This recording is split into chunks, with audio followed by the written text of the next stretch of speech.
Nah, kita ketemu lagi, tapi kalau yang kali ini ngobrol santai. Ngobrol santai. Jadi ngobrol serius, kita sekarang ngobrol santai gitu, biar nggak tegang-tegang. Iya, kan. jadi kita nih ada sesi ngobrol serius, Bener. ada juga sesi ngobrol santai. Biar nggak bosan juga pada Wavy lihat mukanya kita kok serius-serius terus gitu kan. Nah.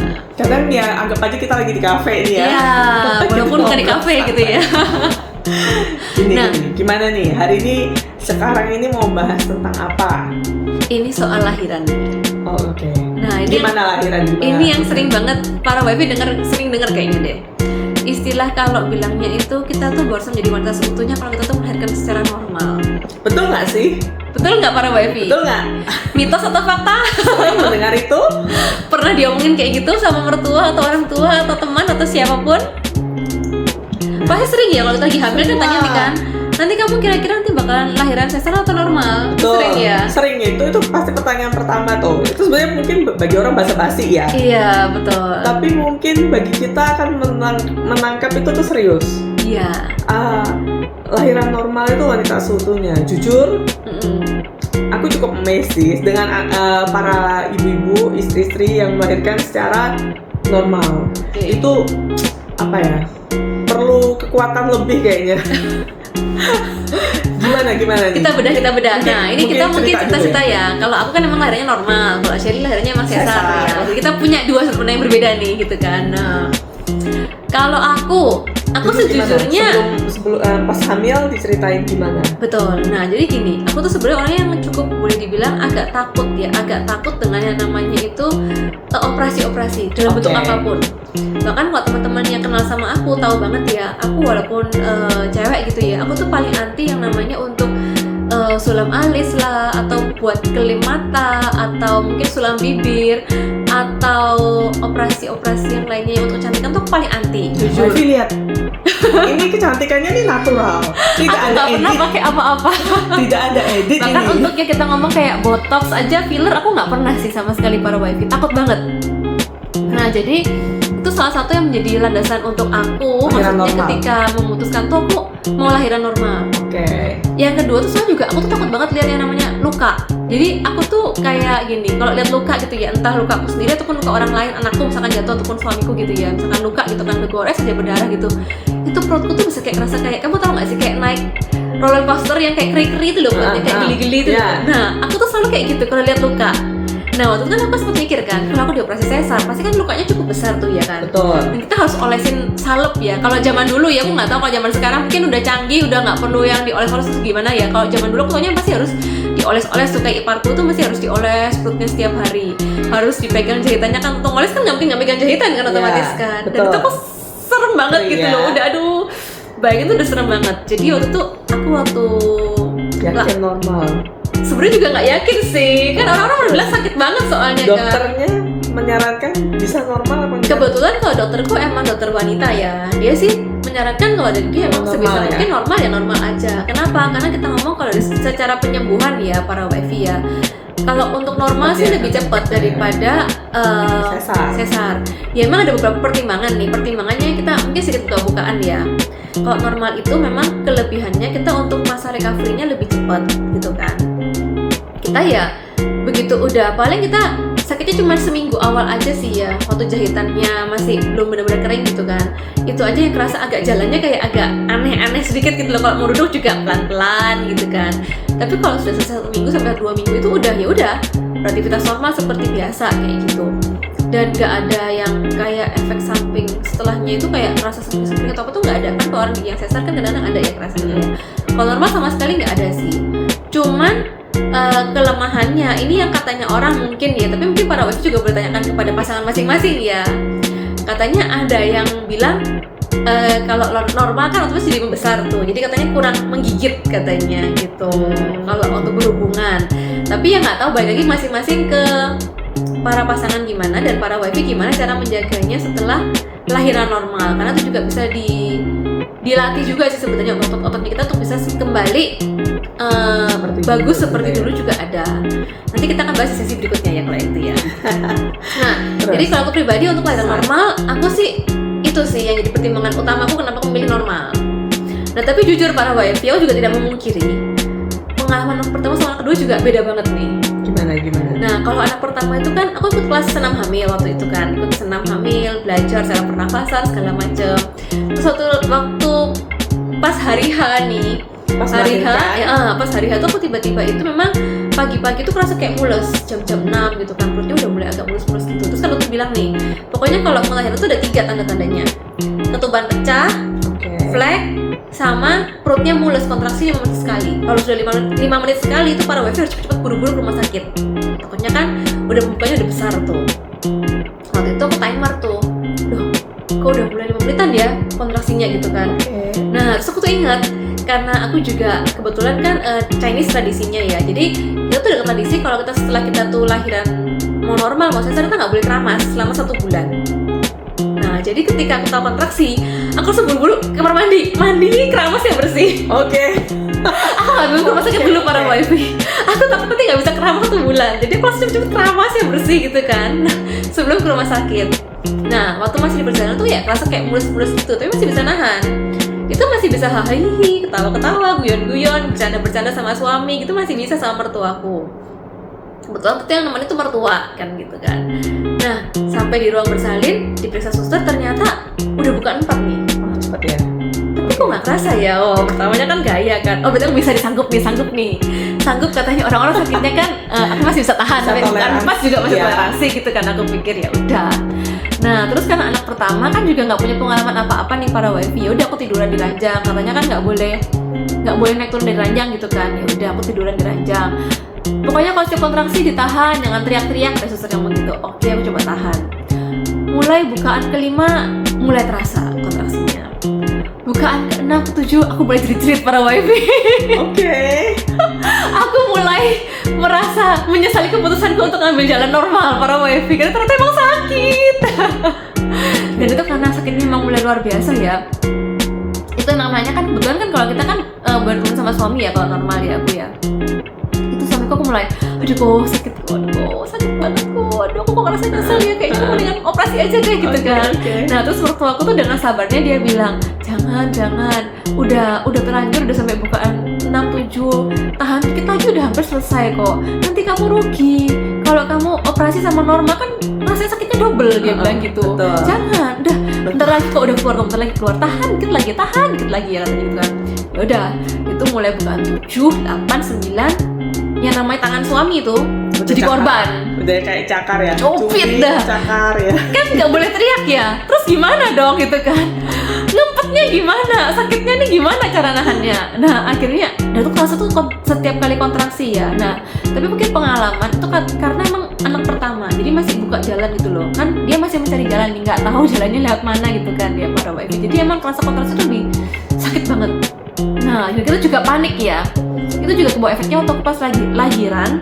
Waktu emang bahasa Jawanya ngeden, kalau bahasa Indonesianya apa ya, ngejan ya. Ngejan. Waktu ngejan itu juga aku tuh kayak salah pernafasan. Jadi aku tuh merasa kayak sudah ngejan, tapi ternyata bukan di perut yang kontraksi, tapi sampai sini doang nih nafasnya. Jadi salah. Ada anunya ya. Jadi perutnya nggak kedorong, nggak neken. Aku salah nafasnya di sini doang, merasa kayak tapi perutnya nggak gerak. Nggak dorong.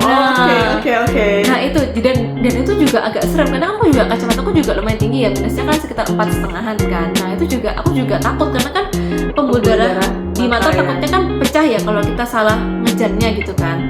Nah ya udah akhirnya sempet anakku tuh kayak waktu itu sempet kan salah ngejan. Akhirnya suamiku tuh bagian pegang perut tuh. Kalau aku salah dia langsung bilang salah ganti lagi, itu nggak di perut gitu kan nafasnya. Udah ngejan lagi gitu kan. Sampai akhirnya waktu mau lahiran itu tiba-tiba yang waktu di USG pertama tuh anakku nggak ada kekalung leher tuh. Tiba-tiba waktu pas dia udah mulai nongol kepalanya gitu kan, tiba-tiba tuh udah mulai tuh dia tuh udah kekalung 1 kali lehernya nih sama tali pusar. Wih kaget dong. Nah terus kan aku tuh waktu itu nggak kuat ngejennya ya, nafasnya kan masih pendek-pendek gitu kan. Habis aku tuh keluar masuk lagi tuh. Nah akhirnya aku tuh bilang, aduh bu nanti kekalung satu tali leher nih bu, ngejen yang kuat ya sepanjang-panjangnya nafasnya. Soalnya kalau enggak nanti takutnya kan kejeret tuh lehernya tuh. Udah akhirnya dengan sisa tenaga yang ada gitu ya, coba gitu kan terakhir kan langsung tuh cepet langsung ditarik, langsung dipotong. Jadi kalau jaga-jaga kalau misalkan ntar pas nggak kuat lagi nafasnya, dia kembali kan udah nggak kekalung gitu kan. Nah untungnya tuh tapi pas kuat dan akhirnya langsung keluar anaknya. Nah, begitu keluar tuh udah rasanya nuga banget para wifi.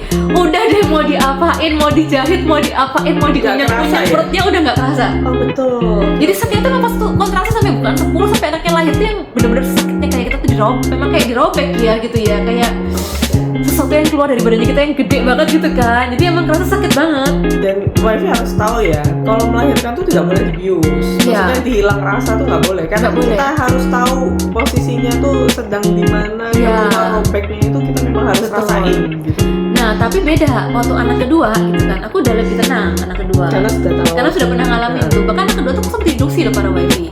Yang katanya orang induksi kan lebih serem daripada kalau biasa ya, normal ya. Jadi aku seperti anak kedua itu kontraksi palsu. Jadi aku tuh sempat habis pulang dari rumah sakit, waktu kontrol terakhir ke dokter, tiba-tiba waktu kita lagi makan malam nih, kontraksi 5 menitan. Aduh, kok tiba-tiba ya, padahal dudetnya masih lama, masih 2 minggu lagi dudetnya tuh, masih 11 hari kalau nggak salah kurangnya. Nah akhirnya telepon dokternya, dok ini gimana ya kalau udah kontraksi 5 menitan gitu kan. Terus dokter bilang, cepetan balik, soalnya anak kedua bisa lebih cepat keluarnya, dia bilang gitu. Saya nggak mau tanggung resiko loh ya. Waduh gimana ya ini kita mikirkan, kita juga belum prepare, aku belum prepare loh untuk koper segala macam loh. Karena pikir-pikir kan masih 11 hari lagi kan gitu. Jadi pikir ya besok-besok lah sambil nanti prepare gitu kan. Ternyata kok udah cepet kontraksi duluan, ya udah cepet-cepet buru-buru ke rumah sakit nih. Sampai rumah sakit ternyata malah makin mundur. Jadi kontraksinya malah 15 menit sekali, 30 menit sekali, malah sampai besok paginya malah kontraksinya udah jarang-jarang. Nah akhirnya bingung dong, udah kadung buka kamar rumah sakit, udah kadung ngamar gitu kan. Terus dokternya gimana ya dok ya anaknya ya, pilihannya cuma 2, boleh pulang nanti kalau kontraksi lagi balik lagi, atau saya induksi sampai bukaan kelima lah, dia bilang gitu. Nah waktu itu jadi pertimbangan tuh juga gini para wifi, anakku yang pertama tuh kan lahirnya kan 3,5 kilo. Oke, besar itu ya. Itu dia emang posisinya emang pas cukup deket sama dudetnya dia, emang pas tanggal dudetnya dia. Jadi emang posisi sesuai sama dudetnya dia. Kalau anakku yang kedua ini, kalau perkiraannya sesuai sama dudetnya dia, itu perkiraannya di 3,8 kiloan lahirnya.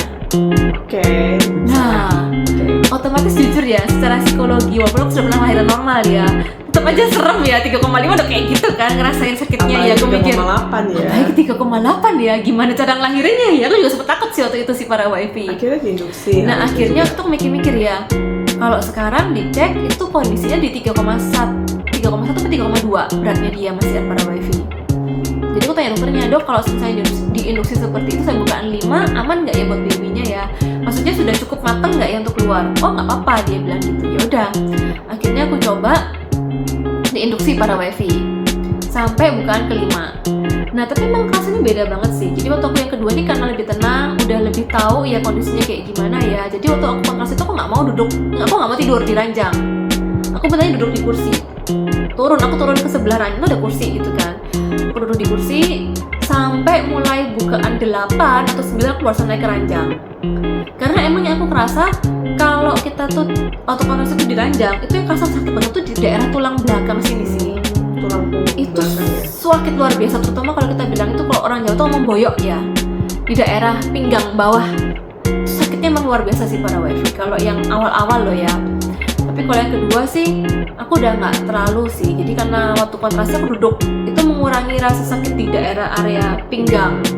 Nah ketika sudah mau mendekati waktu lahirannya, bukan 9-10 baru aku naik ke ranjang dan aku barusan mulai ngejan kayak gitu. Dan ya puji Tuhan waktu itu berjalan dengan normal. Jadi dua-duanya juga lancar juga, keluarnya dua-duanya juga lahirannya normal seperti itu. Tapi memang kalau orang bilang mungkin pengaruh dari faktor jenis kelamin juga katanya. Kalau jenis kelaminnya cowok tuh emang katanya loh, tapi nggak tahu kalau ini mitos atau fakta, saya juga nggak tahu ya para wifi ya. Bakalan lebih sakit di area tulang belakangnya pinggang ini sih banyak tanya kalau anaknya cowok seperti itu. Itu pengalamanku. Kalau jadi ibu seutuhnya menurutku sama aja sih. Sama sih ya kayaknya. Nah tapi itu dengerin dulu nih kalau sesi yang sesar seperti apa Li? Ayo coba ceritain. Jadi dari awal memang karena selalu dengar itu ya, jadi pengen ini juga normal gitu. Dan kebetulan dokter kita sama untuk anak pertama. Jadi saya terpacu sih, Pak Meli bisa nih, aku juga kayaknya harusnya bisa dong. Lebih tahan sakit dia soalnya pada aku. Toleransi sakit tuh lebih tinggi daripada Meli. Iya, saya cukup kalau suntik ya biasa aja, flat aja gitu, nyantai lah intinya. Mau operasi gigi juga nyantai aja, dibius aja, kayak ya apa kata dokter aku ikutin lah gitu lah intinya gitu. Nah lanjut nih untuk sudah 5 bulan, oh anaknya laki, sama nih kayak Meli kan, anaknya laki gitu. Terus habis itu mamaku sudah bilang, mamaku tim operasi nih. Mamaku tim operasi. Jadi operasi aja biar nggak sakit gini gitu, nanti sakit loh ngerasain gini. Mungkin kan pertimbangannya kita orang Chinese tuh harus punya anak laki ya, harus ada anak laki paling nggak 1. Jadi kebetulan anak pertama dapatnya anak laki, udah disesar aja gitu loh. Maksudnya jadi keluarnya aman. Resikonya lebih sedikit gitu ya, maksudnya betul. minim ya. Udah, tapi tetap tuh aku bersikeras, aku bilang ke dokter aku pengen normal. Due date-nya waktu itu 10 Januari gitu ya. Terus habis itu orang tua suruh milih tanggal tertentu untuk kelahiran. Jadi nggak tanggal 10 itu, maunya sebelumnya. Tapi kan kata orang-orang percuma kamu ngikutin itu, nanti pasti biasanya anak itu lahirnya sebelum suka-suka itu suka-suka dia nggak mungkin kamu tuh bisa ngeliat tanggal. Oke, tetap dijalanin aja. Jadi H-1 sebelum lahiran itu aku sudah kontrol dokter dulu, dan dokter bilang bisa, maksudnya dari kondisi badan, kondisi kilo, bla bla bla, normal, anaknya itu semua normal, oke gitu. Kalau lahiran normal bisa gitu. Aku tetap nih bersikukuh, tetap pengennya normal ya? Betul. Nah, mama ini sedang ngeroweng aja nih, suruh tanggal itu gitu. Besoknya tiba-tiba ada flag. Jadi pas hari tanggal mama itu, mama yang memilih ya.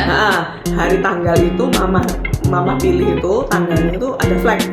Nah, aku bilang, aku kok ada flag ya, Ma? Cepet-cepet aja langsung ke dokter, ke rumah sakit gitu. Ini mama sudah di airport kok, loh. Kok mama udah beli tiket hari ini gitu? Mama sudah beli tiket hari ini buat datang gitu. Kan kebetulan orang tua dua-duanya di luar pulau, jadi mereka memang khusus datang tanggal itu gitu loh. Kok ada flag, jadi mungkin mama ngerasa itu kayak mujizat juga ya. Puji Tuhan, sesuai sama tanggalnya ya, sama yang mau ya. Dan jamnya memang belum melewati itu gitu. Oke, aku datang ke rumah sakit, susternya cek nih bukaan berapa. 1 aja belum. Bukaan 1 aja belum. Oh, belum. Oke. Jadi otomatis dia udah kontak-kontakan tuh sama dokter. Dokter kandungan. Gimana? Masih mau pulang apa? Gimana? Saya udah perjalanan soalnya katanya gitu. Aku juga bingung nih. Galau kan? Mama suruh, udah dilahirin aja, maksudnya disesar aja langsung gitu. Terus udah suruh susternya tanya dokter anestesi ada nggak? Dokter anestesi ada ready waktu itu. Nah jadi semua universe itu benar-benar nyuruh aku lahiran sesar gitu. Suami dukungnya apa? Sesar apa normal? Apa katamu? Terserah. Gak berani ya, nanti kalau ngerasa sakit kita soalnya ya. Tapi kalau misalnya itu repot ya. Dia sih terserah aja gitu. Maksudnya kalau mau lahiran normal ya ayo. Kalau mau lahiran sesar ya nggak apa-apa. Mama juga ayo, nggak apa-apa ya, sudah terserah aja gitu. Ya akhirnya mama sudah suruh terus. Ini mama sudah mau naik pesawat nih. Nanti mama mendarat langsung ke rumah sakit. Oke, aku galau. Oke lah sus, lahiran sesar aja sesuai mama mau gitu. Langsung tuh, nggak pakai babi bu. Waktu itu kayaknya jam 12, jam 3-an kan harus lahir tuh. Jadi jam 12 tuh langsung tanda tangan, tulis kan prosedurnya suruh banyak banget rentet. Nggak istirahat, tulis lagi, tanda tangan lagi, pokoknya gitu. Sudah, dokter anestesi suntik tuh, mulai mati rasa. Wah, waktu operasi udah mulai mati rasa, tangan dicubit gitu udah nggak kerasa ya? Nggak kerasa, kaki di bius total berarti ya? Nggak, tapi kan sadar atas, cuma bius dari sini ke bawah itu, dari sini ke bawah nggak berasa apa-apa juga. Disuntiknya tuh di tulang belakang sini. Jadi serem ya, katanya kayaknya semua orang loh katanya ya. Mungkin, aku kan nggak lihat tuh. Aku juga nggak berani lihat. Kan gini ya, iya. Di belakang. Jadi waktu itu kan semua orang bilang kalau suntik kelahiran sesar itu sakitnya setengah mati. Aku ngerasa ya nyut gitu doang sih. Jadi benar-benar itu toleransi sakit saya tuh udah nggak berasa sakit sih menurut saya loh ya, itu nggak ngerasa sakit. Atau emang dokternya mungkin ternyutiknya kali ya? Mungkin bisa jadi ada dua itu, antara toleransi sakitku atau dokternya pintar. Ya gitu, sudah mati rasa, nggak terasa apa-apa. Lihat ya ibu, jamnya sudah sekian gitu. Biasanya memang gitu, dokter itu kita mintanya jam berapa, lagi infoin jam itu ya, jam sekian, lebih sekian. Saya mulai ya, saya pikir tuh operasi lama loh.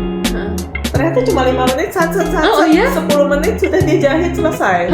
15 menit tuh all lah semua sama. Oh iya? Pakai apa? Pakai kayak Rivanol apa dan lain-lain tuh mungkin 15 menit aja operasi. Cepet ya ternyata ya? Cepet banget. Wow. Jadi nggak nunggu bukaan sampai berjam-jam. Ada yang orang nunggu bukain 1 hari, 2 hari gitu kan ada ya. Kontraksi dulu. Ini nggak, set 15 menit tuh mungkin semuanya dari suntik apa itu semua selesai. Jadi aku pikir, masa nutut ya 5 menit lagi itu anaknya harus lahir. Ternyata memang nutut Lahir gitu. itu ya? Memang lahirnya sesuai jamnya yang diminta mamaku itu. Gitu. Sudah setelah lahiran itu aku merasa menggigil banget. Menggigil banget, kedinginan banget sampai rasa selimut double triple itu nggak cukup. Suster aku masih kedinginan kayak gitu. Menggigil dikasih aku. Terus merasakan yang disuruh menyusui, suruh kayak gini gitu, menyusui posisinya gini gitu. Lebih capek, lebih apa ya, capek belum pemulihan, sudah disuruh nyusuin lagi gitu dan lain sebagainya gitu. Perutnya sakit nggak waktu itu? Enggak, karena kan nggak kerasa. Masih ada Masih nggak kerasa ya? sampai hari kedua tuh mulai kerasa ya. Jadi yang kebal-kebal tuh udah balik, kita kerasa kulitnya kita sendiri tuh hari kedua. Itu kan kebetulan sore operasinya. Jadi hari keduanya siang itu baru mulai kerasa. Oke. Untuk pendarahannya tetap ya sama kayaknya ya. Yang lahiran normal juga. Kalau normal katanya lebih banyak. Kita sampai 40 hari kita masa nifas ya. Saya juga masa ini juga bukan berarti kita terus disuction gitu darahnya, enggak. Tetap ada masa nifas juga selama 30-40 hari itu. Untuk lainnya so far ya ada plaster gitu. Seminggu kemudian suruh balik lagi, terus nanti dirawat sendiri kayak gitu. Selama 1 bulan sih. Tapi kalau sampai beberapa waktu kemudian perutnya masih kerasa kayak jahitannya, kayak katanya orang banyak yang bilang kan kayak kerasa sering-sering gitu, masih ada ya? Masih ada rasa kayak gitu. Terus juga kadang ada yang bilang kalau jahitannya nggak bener nanti ada kayak keloid. Atau bisa juga sampai ini ya, apa namanya? Ada kulit lebih gitu loh memang. Iya, kalau ada kemarin sempat juga ada pengalaman dari iparku tuh sampai jahitannya lepas. Nah itu kalau jahitannya lepas harus ulang lagi, buru-buru ke dokter lagi gitu. Sisanya berikutnya ya sudah sih, cuma sisa 7 hari lepas jahitan kayak gitu ya, sama lah prosedurnya kayak orang operasi yang lain gitu loh. Berarti kesimpulannya para wifi, kalau yang normal itu ngerasain sakitnya. Prosesnya tuh ngerasain kita kalau yang normal. Sakitnya pasti double triple lah dari sakit. Iya, karena real sakitnya. Tidak boleh disuntik, nggak bisa dirasa betul. Gitu. Tapi dia memang minusnya tuh di situ, kita ngerasain sakitnya. Tapi kita kalau bilang keuntungannya, sama mungkin yang kedua kelemahannya, mungkin akan ada sedikit perubahan bentuk ataupun mungkin perubahan rasa ya di area kewanitaan kita bagi para suami.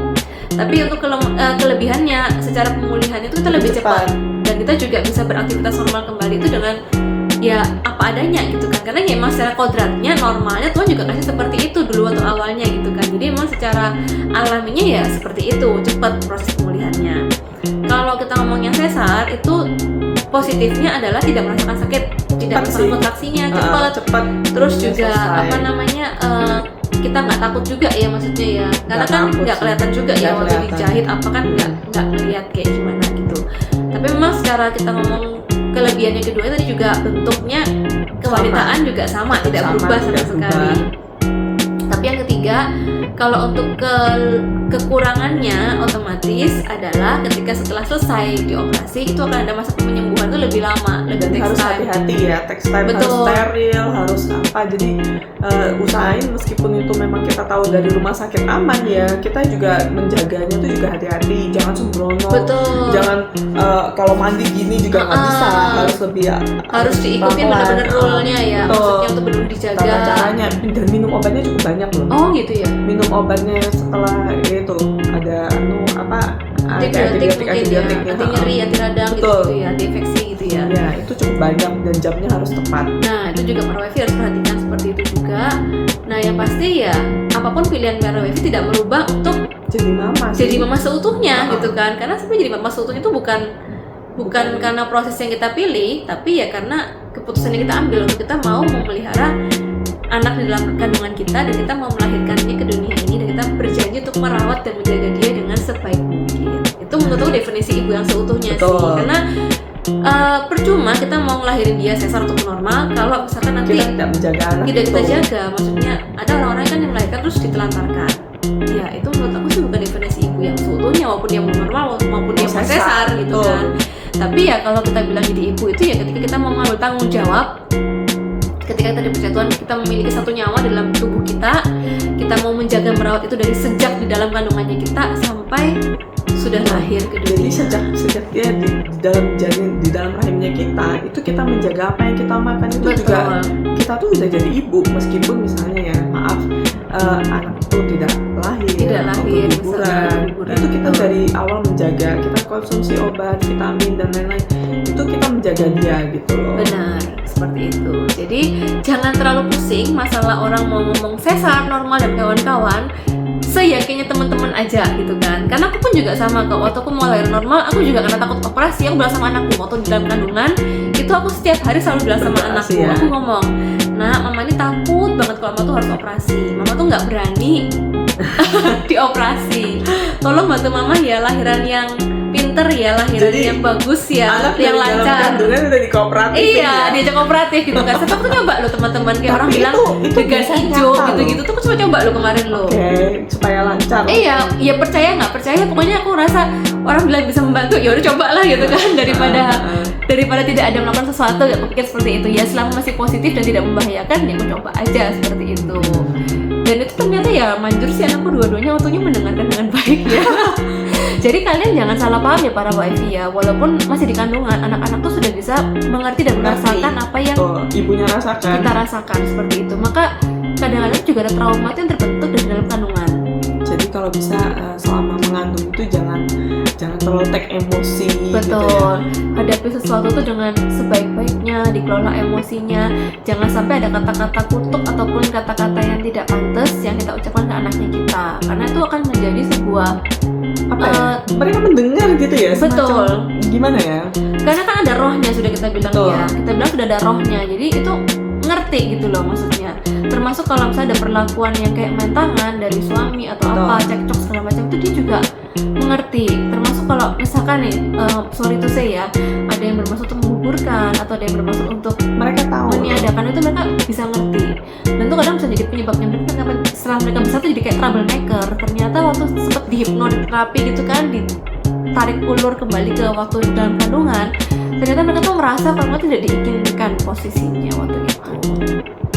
Seperti itu. Ya. Jadi sad banget. Jadi ibu itu adalah semenjak kalian sudah tahu ada janin di dalam kandungan kalian. Itu kan harus benar-benar dijaga dan kalian sudah menjadi ibu waktu itu. Seperti itu. Untuk para wifi yang sedang mungkin menanti buah hati ya, ataupun yang sudah punya buah hati, tetap semangat menjalani peran sebagai ibu. Untuk para wanita yang ingin menikah dan nanti akan menjadi seorang ibu juga semangat, mumpung masih ada waktu, belajar sebanyak-banyaknya karena dunia parenting tidak akan berakhir. Ya. Betul. Kita selalu harus belajar setiap hari sampai kita mungkin menutup mata katanya orang-orang ya, seperti itu. Semoga hari ini video kita bisa membantu para wifi untuk mengambil keputusan mau sesar ataupun mau normal. Atau juga kalau punya para wifi punya pengalaman yang seru soal waktu lahiran, bisa sharing-sharing di sini Ya. juga ya, biar bisa membantu para wifi yang lainnya seperti itu. Oke, sekian dulu video hari ini ngobrol santai kita ya.